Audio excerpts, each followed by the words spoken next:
नमस्कार, grand news network में आप सभी का स्वागत है और बुलेटिन की खास खबरों के साथ मैं हूं आपके साथ पुरुषोत्तम दुबे।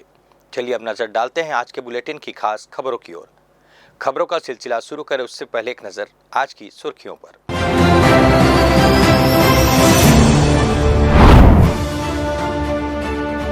बेलतरा विधानसभा में महतारी मन के संग उमंग खुशी से मना तीजा तिहार।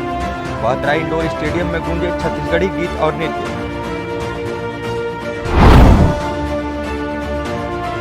गरियाबंद में 4 इनामी नक्सलियों ने किया आत्मसमर्पण। सुरक्षा बलों की लगातार दबिश का असर।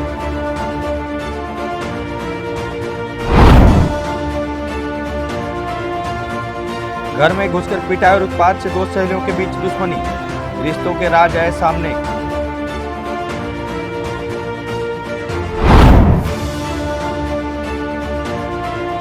बिलासपुर में मूर्तिकारों की मेहनत जारी। भव्य गणेश मूर्तियों सजेंगे घर और पंडाल।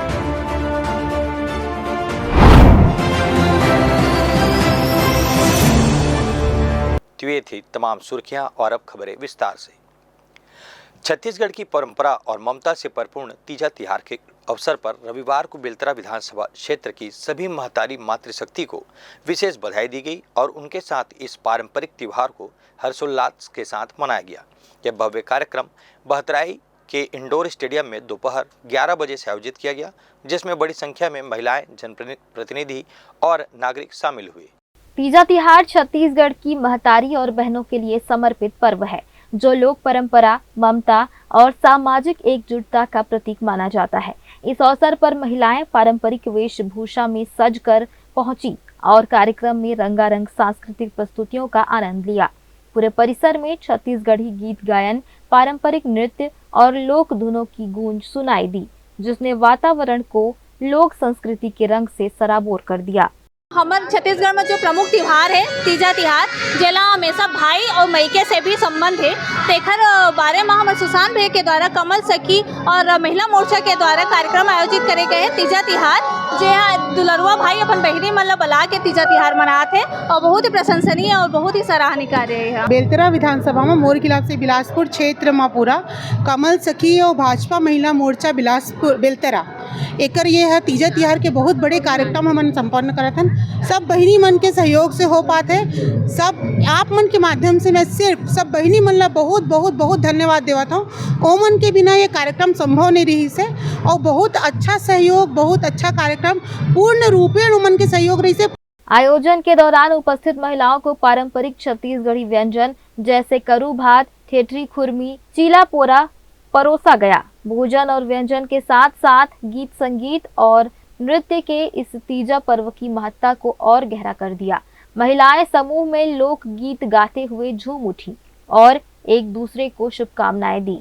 ये कार्यक्रम हमार बेलतरा विधानसभा में तो कितना पूरा बिलासपुर में पहली बार ऐसा तीजा तिहार वाला कार्यक्रम हमारे भाई द्वारा रखे गए हैं। कमल सखी के दीदी मन और महिला मोर्चा मन बढ़ चढ़ के वहाँ कार्य करत हवे और ऐसा त्यौहार ला हमार भाई दुलरुआ भाई विधायक जी मनात हवे, जेकर लिए हमारा सबको ला भारी खुशी है। कमल सखी बेलतरा विधानसभा की जो हमारी महिला मोर्चा की कार्यकर्ता है, हमारे कार्यकर्ता काम करते हैं, लेकिन उनके यहाँ की भाभियाँ, उनके यहाँ की बहनें जो पर्दे के पीछे रह के हम सबको मनोबल देती हैं। आज ये उनका तीजा तिहार का कार्यक्रम है और इस तीजा तिहार के माध्यम से हम विष्णुदेव साय जी के सुशासन को, माननीय मोदी जी की गारंटी को धन्यवाद दे रहे हैं। महतारी वंदन के लिए, प्रधानमंत्री आवास के लिए, आयुष्मान योजना के लिए, उज्ज्वला योजना के लिए, हर घर जल जीवन मिशन के लिए हम आज तीजा तिहार के माध्यम से उनको धन्यवाद ज्ञापित कर रहे हैं।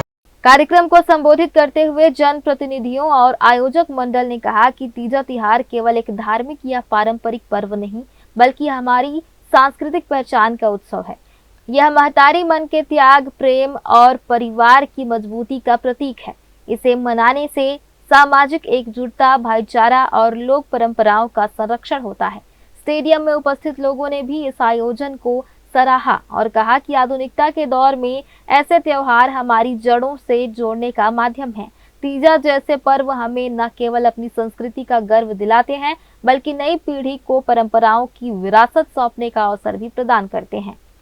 हमन यहाँ तीजा तिहार मनाए बड़ा हन सब। जैसे कि हमर तीजा तिहार में बहनी मन ला भाई मन और बाबूजी मन पूछते, वो हिसाब से हमन ला हमर भाजपा में और महिला कमल सखी के मन हमन सब कोई मिल करके ये त्योहार ला मिलात हन।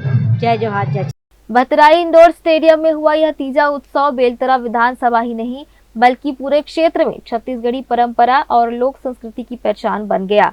मतारी मन के साथ मिलकर मनाया गया यह पर्व सभी के लिए यादगार और ऐतिहासिक बन गया। ग्रैंड न्यूज के लिए कैमरामैन राकेश मिश्रा के साथ पिंटू दुबे की रिपोर्ट। भगवान श्री कृष्ण का प्रकटोत्सव जन्माष्टमी शहर समेत सभी जगहों में मनाया गया। शनिवार को शहर में भारी भीड़ देखने को मिली, जहां लोग भगवान मदन मोहन की प्रतिमा, पोशाक, मोर मुकुट, सिंहासन, झूला सहित माला सामग्री लेने के लिए खरीदारी पे उतरे, जहां काफ़ी भीड़ रही। तो वहीं बच्चों और युवाओं की टोलियों ने मोहल्ले में गाजे बाजे के साथ गीत और गोविंदा की धुन में नाचते हुए अपनी खुशी जाहिर की। साथ ही साथ हांडी फोड़ प्रतियोगिता का भी शहर की कई जगहों में आयोजन किया गया। ग्रामीण क्षेत्रों में भी इसका आयोजन हुआ। इसके साथ साथ शहर के प्रसिद्ध कोरोना चौक में होने वाली मटकी फोड़ प्रतियोगिता का भी लुत्फ उठाया। शहर के मंदिरों को फूलों और गुब्बारों से आकर्षक ढंग से सजाया गया। मंदिरों में भगवान श्री कृष्ण के मंगलाचरण, पूजन, भजन का दौर चलता रहा। शहर के सदर बाजार का वेंकटेश मंदिर आकर्षण का प्रमुख केंद्र रहा, जहां नाग पंचमी के दिन से झूला उत्सव का आयोजन कर भगवान श्री कृष्ण के बाल लीला और युवा कृष्ण राधा की आकर्षक झांकियां सजाई गई है। मंदिर में देर रात तक भजन चलता रहा। रात ठीक 12 बजे आतिशबाजी के साथ गोविंद गोविंद के बीच भगवान श्री कृष्ण का प्रकट हुआ। इसके बाद महाआरती कर श्रद्धालुओं को भोग प्रसाद का वितरण किया गया।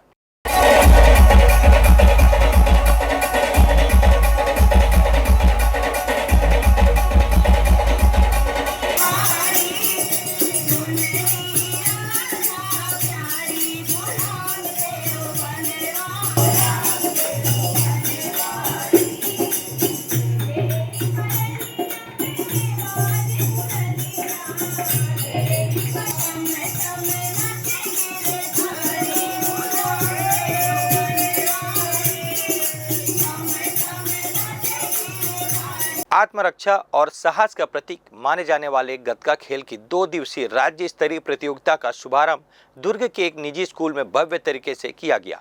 यह आयोजन 16 और 17 अगस्त तक चला, जिसमें छत्तीसगढ़ के 14 जिलों से 300 से अधिक छात्र छात्राओं ने हिस्सा लिया। राज्य स्तरीय 2 दिवसीय गतका खेल का उद्घाटन मुख्य अतिथि के रूप में दुर्ग लोकसभा सांसद विजय बघेल, गतका के राष्ट्रीय पदाधिकारी बलविंदर सिंह, विशेष अतिथि के रूप में कैबिनेट मंत्री दर्जा प्राप्त अमरजीत छाबड़ा और प्रदेश पदाधिकारी अरविंद सिंह की उपस्थिति में किया गया। इस अवसर पर खेल से जुड़े कई गणमान्य लोग और आयोजक भी उपस्थित रहे। सांसद विजय बघेल ने कहा कि गतका केवल खेल नहीं बल्कि आत्मरक्षा और आत्मसम्मान का माध्यम भी है। प्रतियोगिता में जूनियर, सब जूनियर और सीनियर श्रेणी में मुकाबले कराए जा रहे हैं। उन्होंने बताया कि 300 से अधिक प्रतिभागियों की मौजूदगी यह साबित करती है कि छत्तीसगढ़ में इस खेल के प्रति बच्चों और युवाओं का उत्साह लगातार बढ़ रहा है। गतका को राष्ट्रीय स्तर पर मान्यता मिल चुकी है और इसे खेलो इंडिया में भी शामिल किया गया है। प्रधानमंत्री नरेंद्र मोदी और केंद्रीय खेल मंत्री से इसे एशियाई खेलों और ओलंपिक में शामिल करने की मांग की गई है। वर्तमान में यह खेल 19 से 20 देशों में खेला जा रहा है, जिससे खिलाड़ियों को अंतर्राष्ट्रीय स्तर पर अपनी प्रतिभा दिखाने का अवसर मिल सकेगा। गतका ऐसा खेल है जिसमें जोश है, ऊर्जा है, शक्ति है और अतिरिक्त जो ऊर्जा के लिए अतिरिक्त खान पान भी लगते हैं। शक्तिशाली ये खेल है और इसके माध्यम से ये जब आज़ादी से पहले या सिख समाज की रक्षा के लिए सिख गुरुओं ने इस खेल को क्या एक आत्मरक्षा के लिए, देश रक्षा के लिए, अपने धर्म की रक्षा के लिए इसको उन्होंने निजात किया था। अनेक शस्त्रों के माध्यम से आत्म निर्मित वो शस्त्र थे, लेकिन आज वो खेल का रूप धारण कर लिया है। तो दोनों चीज़ें इसमें काम आती है, आत्मरक्षा भी, आत्मसम्मान भी, और खेल के माध्यम से खेल में निखारो और उसके बल पर भी देश और प्रदेश का नाम रोशन करें। ये इस खेल की खासियत है। गतका प्रदेश सदस्य अरविंद सिंह खुराना ने कहा कि यह खेल किसी भी परिस्थिति में आत्मरक्षा के कौशल सिखाने का सशक्त माध्यम है। गुरु गोविंद सिंह ने युद्ध की परिस्थितियों से निपटने और समाज की रक्षा करने के लिए गतका की शुरुआत की थी। आज भी यह खेल युवाओं को न केवल शारीरिक रूप से मजबूत बनाता है, बल्कि उनमें आत्मविश्वास और देशभक्ति की भावना भी जगाता है। खालसा स्कूल दुर्ग में एक बहुत बड़ा आयोजन गतका का जो पूरे छत्तीसगढ़ लेवल में यहाँ पे छात्र और छात्राएं यहाँ पे आई हैं और उन्होंने यहाँ पे हिस्सा लिया है। कम से कम 300 से अधिक बच्चे और बच्चियों ने यहाँ पे हिस्सा लिया है गतका में। गतका एक ऐसा हुनर है, एक ऐसा एसोसिएशन है जो ये सिखाता है बच्चों की कि अपनी आत्मरक्षा कैसे की जाए। जब बाहर कोई अनहोनी हो जाए बच्चियों में या बच्चों में, उनकी लड़ाई हो जाए, कुछ हो जाए, तो अपनी सेफ्टी कैसे रखी जाए, ये चीज़ उनको सिखाई जाती है। उन्होंने ये भी एक आश्वासन दिया है कि आगे जाके इस गेम को ओलंपिक्स में भी लेके आना चाहिए, तो इससे उनका और उत्साह बढ़ेगा। इस प्रतियोगिता के आयोजन से दुर्ग ही नहीं बल्कि पूरे छत्तीसगढ़ में गतका खेल के प्रचार प्रसार को नई दिशा मिलेगी। माना जा रहा है कि यह आने वाले समय में यह खेल यहाँ के खिलाड़ियों के लिए राष्ट्रीय और अंतर्राष्ट्रीय स्तर पर पहचान बनाने का बड़ा मंच साबित होगा। Bureau report, Bilaspur. वक्त हो चला एक छोटा सा ब्रेक लेने का, तब तक बने रहिए आप ग्रैंड न्यूज पर। जय जया प्राइवेट ITI NCVT से मान्यता प्राप्त एंड ISO सर्टिफाइड 10वीं पास विद्यार्थियों के लिए 2 year electrician course, OPA 1 year course, computer operating and programming assistant course, best classroom facility, admissions open. Jai Jaya private ITI, river view colony, Koni, Bilaspur, Chhattisgarh. Hello दोस्तों, इस बरसात के मौसम पे विजन विस्तारा लेकर आ गया है आप लोगों के लिए ड्रीम रेसिडेंसी प्रोजेक्ट के सेमी कमर्शियल प्लॉट पर विशेष छूट। ये उन लोगों के लिए है जो खुद के बिजनेस का सपना देखते हैं, चाहे वो कोचिंग हो, क्लिनिक हो, स्मार्ट रिटेल का बिजनेस हो, हर बिजनेस के लिए स्पॉट रेडी। प्लॉट एक, फायदे अनेक। घर बनाओ तो स्कूल पास और दुकान खोलो तो कस्टमर पास। अभी सेमी कमर्शियल प्लॉट अवेलेबल है, पर ज्यादा दिन तक नहीं। आज ही संपर्क करें विजन विस्तारा को और ऑफर का लाभ उठाएं।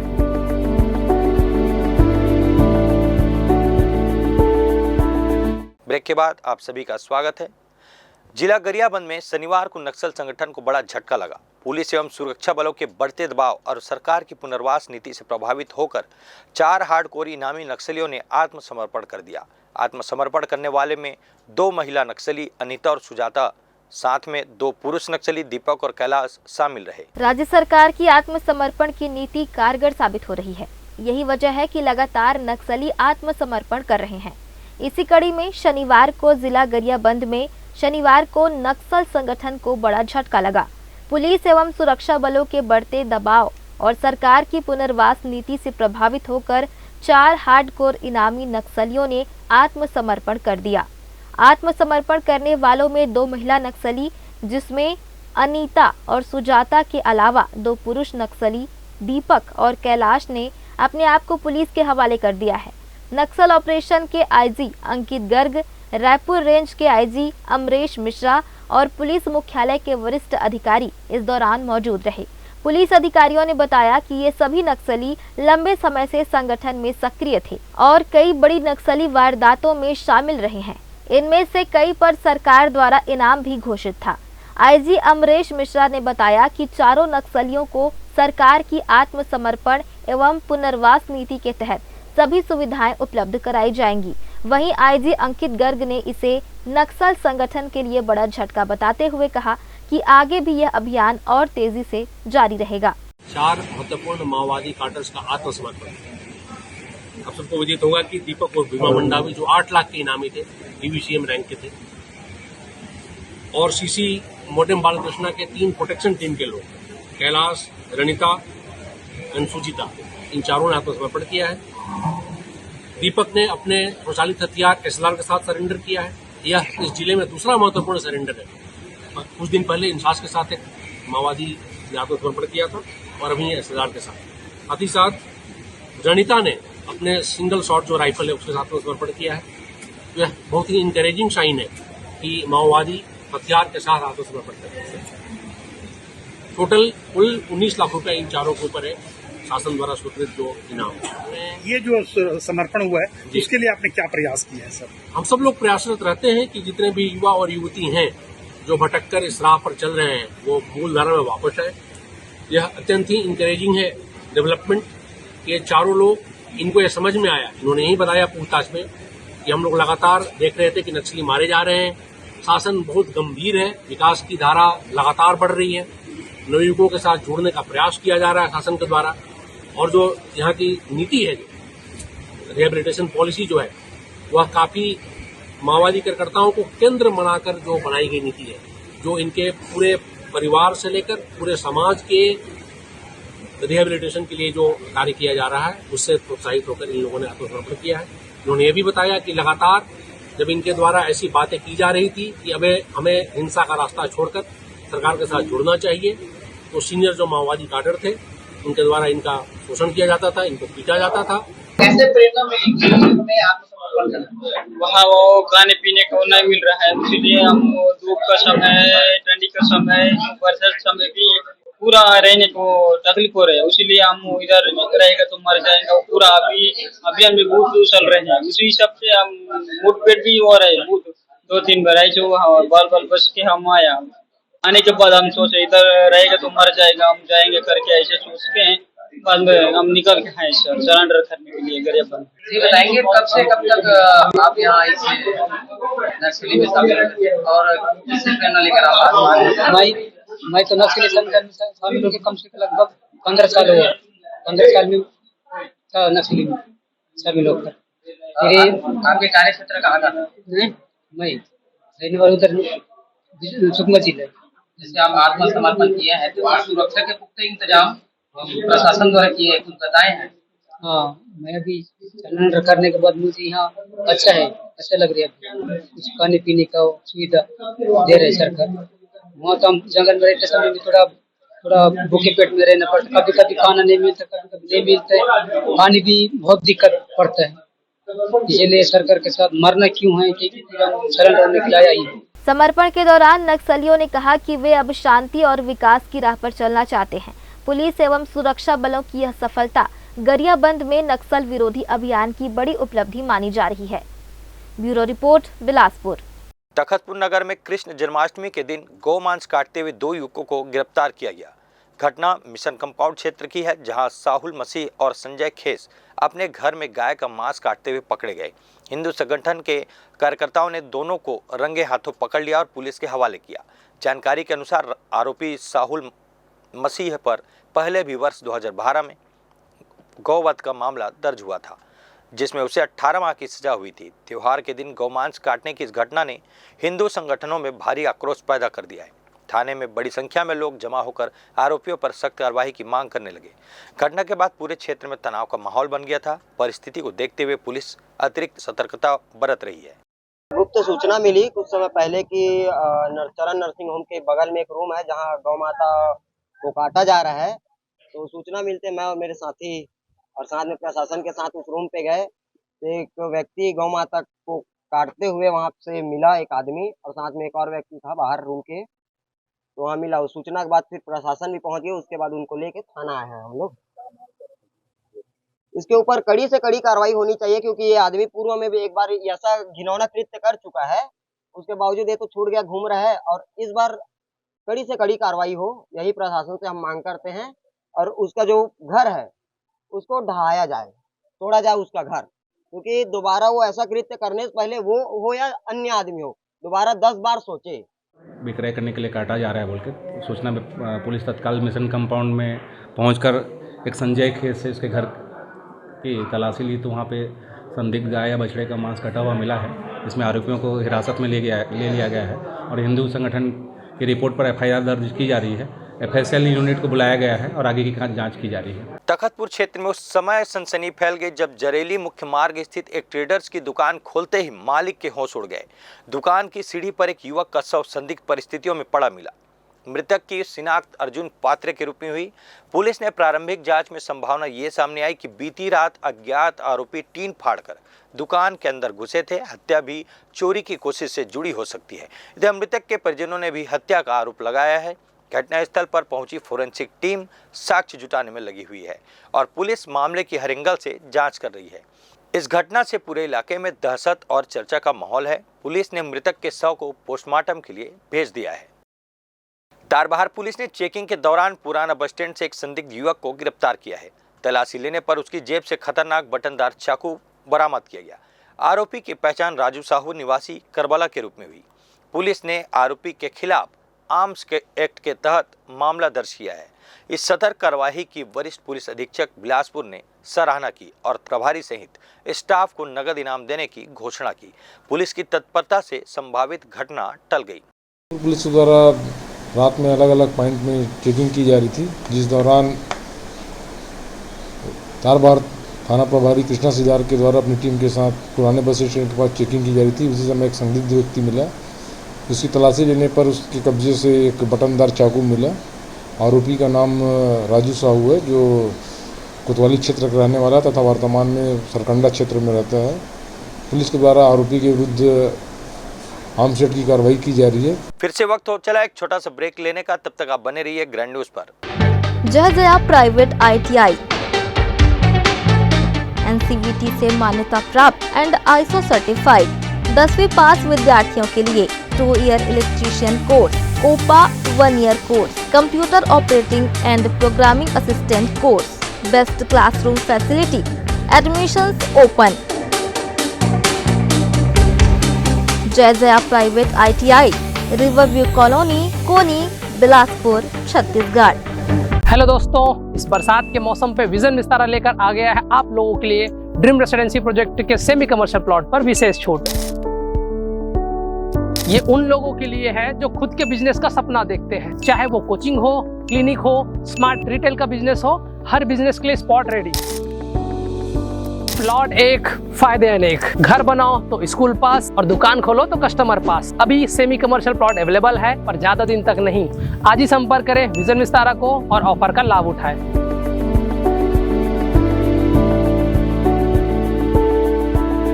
ब्रेक के बाद आप सभी का स्वागत है।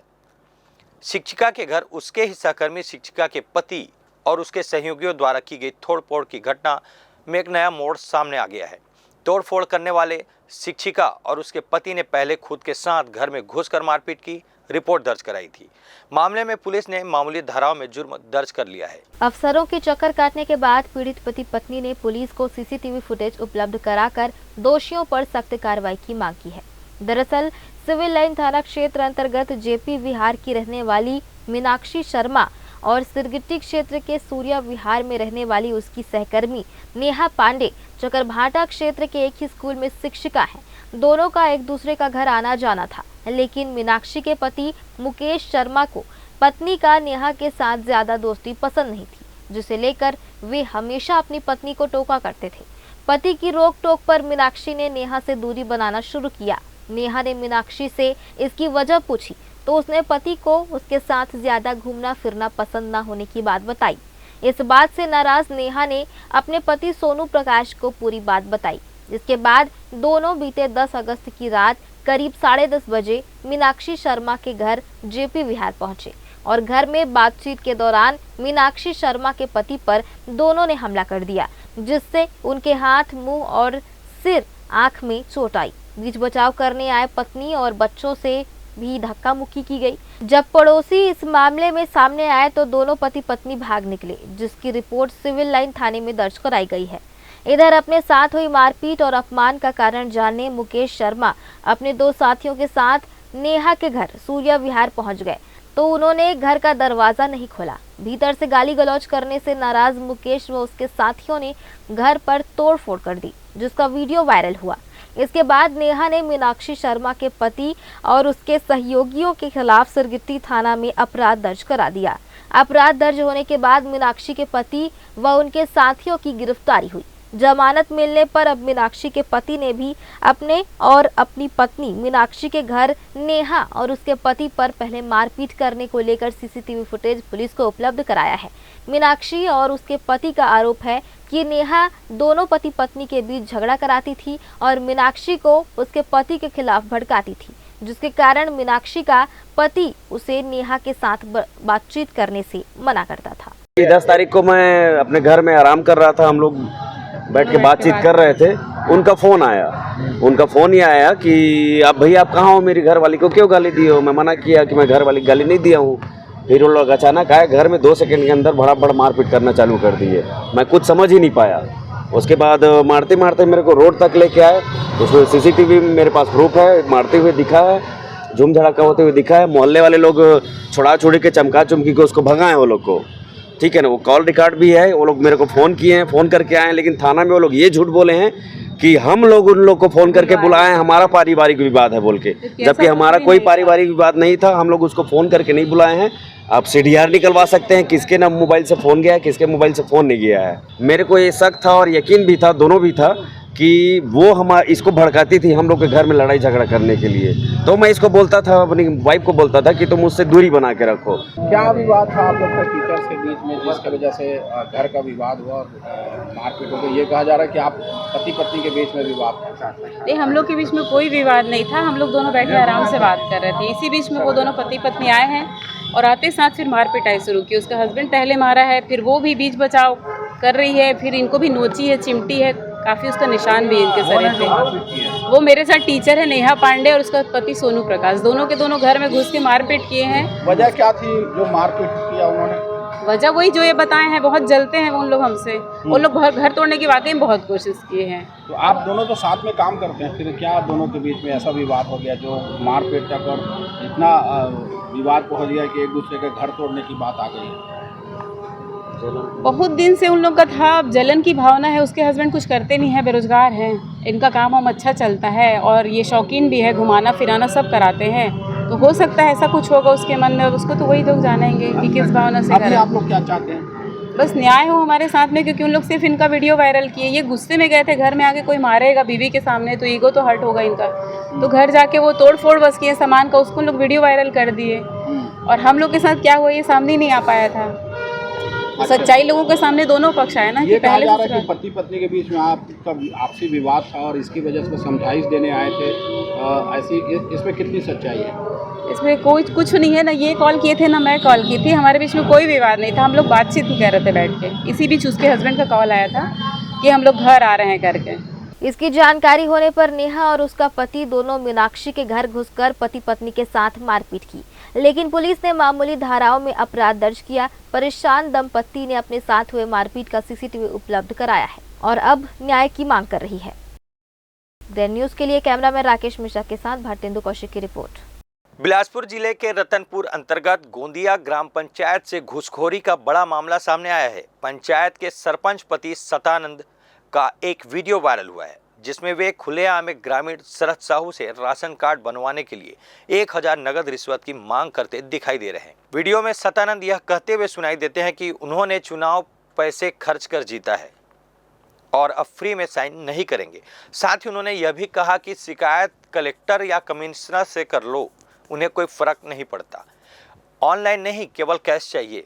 इस खुलासे के बाद गांव में आक्रोश फैल गया और ग्रामीणों का आरोप है कि बिना सरपंच की साइन के राशन कार्ड जारी नहीं होता और मजबूरन गरीबों को रिश्वत देनी पड़ती है। उन्होंने मांग किया कि सरपंच पति और सरपंच के खिलाफ तत्काल सख्त से सख्त कार्रवाई की जाए। तो ऑनलाइन हुई हो है। हाँ तो ऑनलाइन करवा लो, जब नहीं करूँ दस्तखत मोर मर्जी कर नहीं करूँ। तो कुछ कारण तो बता दो। समझ के जब 4 पैसा दूसर कोई मैं चुनाव लड़के आया तो मोर 4 पैसा नहीं चाहिए।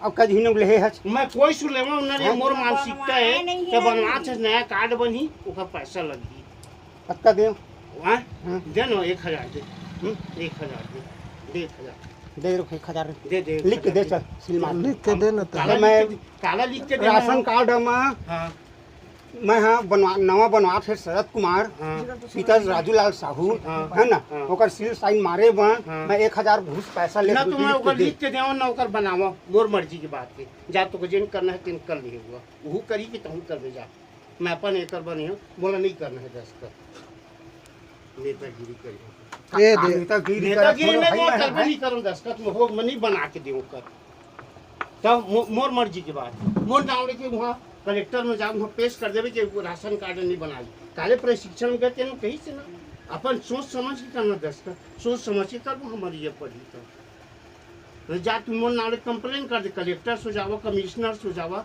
जाओ पेश करिए तो नहीं ये करे। यानी तो ज्यादा पंच सरपंच होता तो गर्मी ज्यादा गर्मी हो गई ज्यादा, एकदम कभी पंखा चालू करे नहीं करम दस्त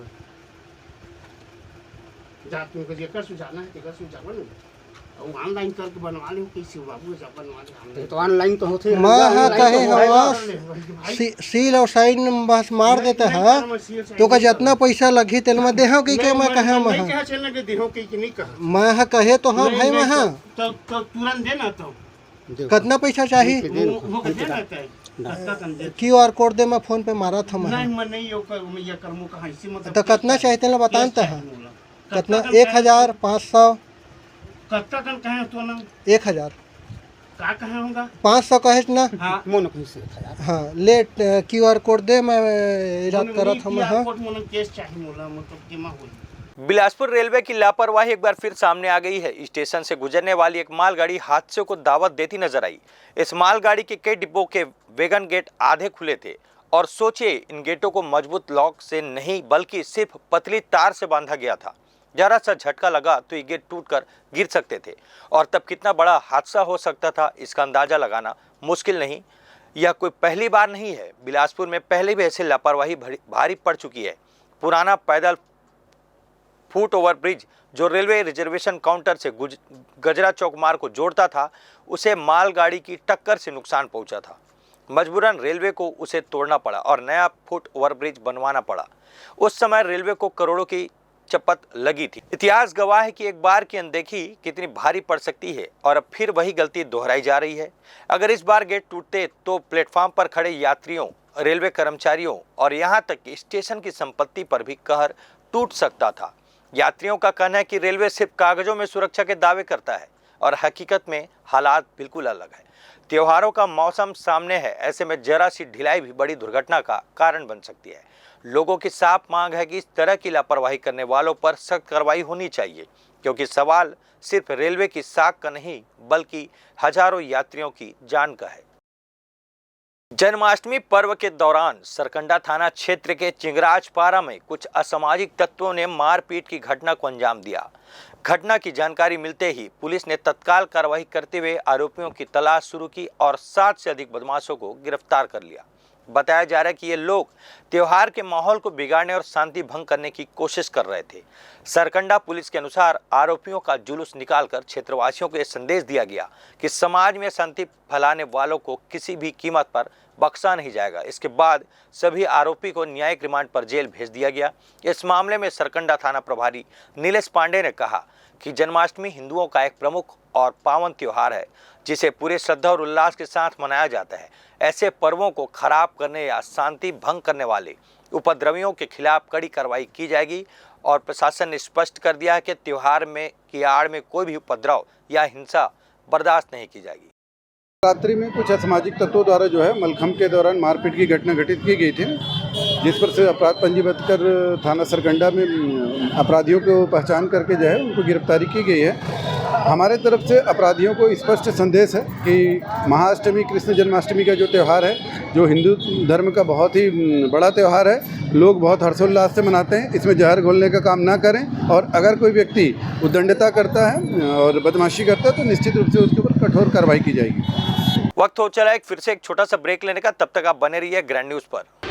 जय जया प्राइवेट ITI NCVT से मान्यता प्राप्त एंड ISO सर्टिफाइड 10वीं पास विद्यार्थियों के लिए 2 year electrician course, OPA 1 year course, computer operating and programming assistant course, best classroom facility, admissions open. Jai Jaya private ITI, river view colony, Koni, Bilaspur, Chhattisgarh. Hello दोस्तों, इस बरसात के मौसम पे विजन विस्तारा लेकर आ गया है आप लोगों के लिए ड्रीम रेसिडेंसी प्रोजेक्ट के सेमी कमर्शियल प्लॉट पर विशेष छूट। ये उन लोगों के लिए है जो खुद के बिजनेस का सपना देखते हैं, चाहे वो कोचिंग हो, क्लिनिक हो, स्मार्ट रिटेल का बिजनेस हो, हर बिजनेस के लिए स्पॉट रेडी।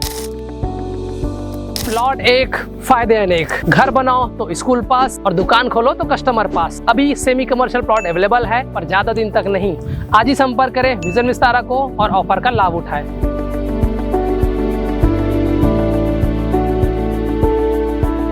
ब्रेक के बाद आप सभी का स्वागत है। शहर और आसपास के गांवों में गणेश चतुर्थी का माहौल बनना शुरू हो गया है। इस बार गणेश चतुर्थी का पर्व 27 अगस्त को मनाया जाएगा। त्योहार को लेकर भक्त में काफी उत्साह दिखाई दे रहा है। इसी बीच बिलासपुर के कारीगर समुदाय और खासकर बंगाली परिवार भगवान गणेश की प्रतिमाओं को अंतिम रूप देने में जुटे हुए हैं। पिछले कई दशकों से बिलासपुर और आसपास के गांवों में रहने वाले बंगाली समुदाय के लोग परंपरागत रूप से मूर्तियां बनाने का काम कर रहे हैं। इनके परिवारों के लिए यही आजीविका का मुख्य साधन है। गणेशोत्सव से पहले यह परिवार दिन रात मेहनत करके सुंदर और आकर्षक गणेश प्रतिमाएं तैयार करते हैं। मूर्तियों की बिक्री से होने वाली आमदनी से ही वे अपने पूरे साल का खर्च चलाते हैं। बिलासपुर के एक मूर्तिकार ने बातचीत के दौरान बताया कि उनका परिवार पिछले 20 से 25 साल से इस काम से जुड़ा हुआ है। इस बार गणेश चतुर्थी के लिए उन्होंने लगभग 30 मूर्तियां तैयार की हैं। इन मूर्तियों की कीमत 8,000 रुपए से लेकर 50,000 रुपए तक रखी गई है। प्रतिमाओं का दाम उनके आकार, डिजाइन और कलाकारी पर निर्भर करता है। कारीगर ने बताया कि इस बार ज्यादातर मूर्तियों की अग्रिम बुकिंग हो चुकी है। गणपति प्रतिमा के लिए लोग कई हफ्ते पहले ही ऑर्डर कर देते हैं। यही कारण है कि अब अंतिम समय में सिर्फ कुछ मूर्तियां बची हैं। कारीगर परिवार ने यह भी कहा कि वे हर साल नए डिजाइन की मूर्तियां तैयार करते हैं ताकि भक्तों को कुछ अलग और आकर्षक देखने को मिले। गांव और शहर में रहने वाले बंगाली मूर्तिकारों के परिवार के सभी सदस्य इस काम में हाथ बटाते हैं। पुरुष प्रतिमाओं को आकार देने का काम करते हैं, वहीं महिलाएं रंग रोगन और सजावट का काम करती हैं। बच्चे भी स्कूल की पढ़ाई के साथ साथ छोटे छोटे कामों में मदद करते हैं। इस तरह पूरे परिवार की मेहनत से एक सुंदर गणेश प्रतिमा तैयार होती है। मार्केट तो थोड़ा कम है भैया, इस बार मूर्ति की हाइट थोड़ा कम हो गया है। लोग उठाने धरने के लिए थोड़ा सा झिझकाते हैं, तो 5 फीट से 6 फीट 7 फुट 8 फुट तक का मूर्ति हमारे पास में है अभी फिलहाल। कितने दिनों से बनाना चालू किया? ये भी हमको यहाँ काम चालू किए 2 महीना हो गया। और इस बार पिछले वर्ष से तुलना में कैसा दिन है? इस बार तो मूर्ति का रेट भी तो थोड़ा ठीक ही है, और मूर्ति इस बार थोड़ा ज़्यादा बना है अपने यहाँ। 30 से 35 मूर्ति अपने यहाँ खाली है अभी बना हुआ, कुछ ऑर्डर का कुछ खाली है। तो ऑर्डर में भी बना रहे हैं? ऑर्डर में भी बना है, रेडीमेड भी है अपने पास। कितना रेट से कितना रेट? यहाँ 8,500 से लेकर 40,000 50,000 तक मूर्ति है। बिलासपुर में हर साल की तरह इस बार भी सार्वजनिक गणेश पंडालों के साथ साथ घरों में भी गणपति स्थापना की तैयारियां जोर शोर से चल रही हैं। कारीगरों द्वारा बनाई गई आकर्षक और भव्य प्रतिमाएं इस उत्सव की शोभा बढ़ाएंगी। गणेश चतुर्थी के अवसर पर भक्तगण बड़ी श्रद्धा और भक्ति भाव से भगवान गणेश की स्थापना करेंगे। 10 दिनों तक चलने वाले इस महापर्व में गणपति बप्पा की भक्ति, पूजा, भजन और सांस्कृतिक कार्यक्रमों की धूम रहेगी। कारीगरों की मेहनत से बनी प्रतिमाएं भक्तों के घर और पंडालों में सुख समृद्धि और आनंद का वातावरण बनाएंगी। ग्रैंड न्यूज के लिए कैमरामैन अमर ध्रुव के साथ भारतेंदु कौशिक की रिपोर्ट। अंबिकापुर में उस वक्त हड़कंप मच गया जब एक विक्षिप्त महिला पेड़ पर चढ़ गई। अब पेड़ पर चढ़ी महिला को बड़ी मशक्कत के बाद उतारा गया। दरअसल अंबिकापुर बस स्टैंड के समीप रविवार सुबह करीब 6 बजे एक विक्षिप्त महिला पेड़ पर अचानक चढ़ गई। इसके बाद जैसे ही लोगों की नज़र पेड़ पर पड़ी, महिला को देखा तो लोगों का हुजूम लग गया। इसकी सूचना आम नागरिकों द्वारा तत्काल कोतवाली पुलिस सहित मेयर मंजूषा भगत को भी दी गई। मौके पर पुलिस टीम सहित रेस्क्यू टीम पहुंच महिला को उतारने का प्रयास की। इसी बीच भीड़ में खड़े एक युवक संजय कुमार ने रेस्क्यू टीम से पेड़ पर चढ़ी महिला को खुद उतारने की बात कही और विक्षिप्त महिला को उतारने में कामयाब भी हो गया, जिसकी लोगों ने हौसला बढ़ाते हुए तारीफ भी की। फिलहाल विक्षिप्त महिला को सुरक्षित पेड़ से उतारकर जिला अस्पताल में भर्ती कराया गया है, जहां उसका इलाज जारी है। पप्पू भैया के द्वारा सुबह मुझे फ़ोन कर जानकारी दी गई कि एक विक्षिप्त महिला जो है वो नया बस स्टैंड के पेड़ में चढ़ गई है। तो हमने तत्काल थाना कोतवाली और नगर पालिका निगम की महापौर मंजूषा भगत जी को हमने जानकारी दी। तत्काल जो है सारी टीम जो है यहाँ पे उपलब्ध हो गई और उन्होंने मिल करके जो है उस विक्षिप्त महिला को एक नागरिक के माध्यम से उसे उतारा। बस स्टैंड के जो एजेंट हैं ये हमारे पुलिस स्टाफ को सुबह सूचना दी लगभग 6 बजे एक विक्षिप्त महिला है, दिमागी रूप से कमज़ोर है और पेड़ पर चढ़ गई। उसके बाद फिर कंट्रोल रूम के माध्यम से रेस्क्यू टीम को बुलाया कि NDRF की टीम आई हुई है, यहाँ पर नगर पालिका की टीम आई हुई है, एम्बुलेंस आई है, 112 की टीम आई है। सभी मिलकर उसको सुरक्षित नीचे उतार कर अभी एम्बुलेंस से जिला अस्पताल भेजा। सर कितने घंटे में फोकस करना पड़ा, किस तरीके से समस्या आई? लगभग 2.5 से 3 घंटे की मेहनत पड़ी है। एनडीआरएफ की टीम ने बहुत मेहनत की है इसमें। अभी महिला सुरक्षित है। बहुत देखा, बहुत कोई कोशिश कर देखा, तो मैं सोचा मैं भी कुछ कोशिश करके देखता हूँ। तो फिर वही संजय भैया सर ने मौका दिए चढ़ने का, तो वही चढ़ा तो उतारा संजय की कृपा से। कितना घंटा लगा? लगा वही 2 घंटा से 5 मिनट यही आसपास। तो जब उतार रहे तो ऐसा नहीं लग रहा था कि महिला गिर जाएगी? तो लग तो रहा था, फिर कोशिश करें कुछ बचाने का। कैसे किए थे? बांधे थे उसको बांधे थे हाथ को, उसको पेड़ को जपटा के बांधे थे, हाथ को धर के उतारे, नहीं उतर रहा था, जो जितना उतारे भैया थे, वो भैया भी हेल्प किए बहुत। जनपद पंचायत बिल्हा के ग्राम पंचायत ढेंका में शनिवार को एक बड़ा हादसा टल गया। जर्जर आंगनबाड़ी भवन की छत का प्लास्टर अचानक बच्चों के ऊपर आ गिरा। घटना के समय मासूम बच्चे कक्षा में पढ़ रहे थे, लेकिन गनीमत रही कि सभी सुरक्षित बच निकले। इस घटना के बाद मौके पर अफरा तफरी का माहौल बन गया और ग्रामीणों ने आंगनबाड़ी भवन की बदहाल स्थिति पर गंभीर सवाल खड़े किए। उनका कहना है कि लंबे समय से वे भवन की जर्जर हालत की शिकायत कर रहे हैं, लेकिन जिम्मेदार अधिकारी खामोश बैठे हैं और अब तक नया भवन बनाने की मांग अधर में लटकी हुई है। आपको बता दें कि खंडहरनुमा भवन में मासूमों की पढ़ाई कराना उनकी जान से खिलवाड़ करने जैसा है। हादसा भले ही टल गया हो, लेकिन इस घटना ने प्रशासन की लापरवाही को उजागर कर दिया है। ग्रामीणों ने चेतावनी भी दी है कि यदि जल्द नए भवन का निर्माण नहीं किया गया तो वे आंदोलन के लिए बाध्य होंगे। आज के इस बुलेटिन में बस इतना ही। अगले बुलेटिन में फिर होगी आपसे मुलाकात। तब तक के लिए मुझे और मेरी टीम को दीजिए इजाजत। नमस्कार।